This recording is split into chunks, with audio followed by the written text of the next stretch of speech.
বিএনপির সিনিয়র যুগ্ম মহাসচিব রুহুল কবির রিজভী বলেছেন, সীমান্ত হত্যা নিয়ে ১৬-১৭ বছর নিশ্চুপ ছিলেন শেখ হাসিনা।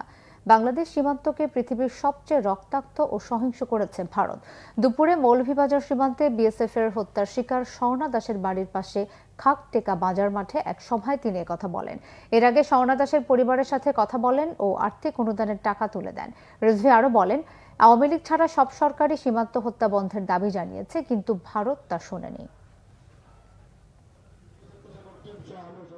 জবরদস্তিমূলক সরকার, ফ্যাসিবাদী সরকার, ভোট হরণকারী সরকার, কিন্তু বাংলাদেশের সরকার এটা প্রতিবাদ করবে। কিন্তু শেখ হাসিনার পররাষ্ট্র মন্ত্রণালয় থেকে একদিনও একটা স্টেটমেন্ট বিবৃতি যায়নি এই সীমান্ত হত্যার প্রতিবাদ। পৃথিবীর সবচাইতে রক্তাক্ত সীমান্ত, সবচাইতে সহিংস সীমান্ত, সবচাইতে মৃত্যু আর লাশের সারিতে মিছিলে পরিণত করার সীমান্ত পরিণত করেছে।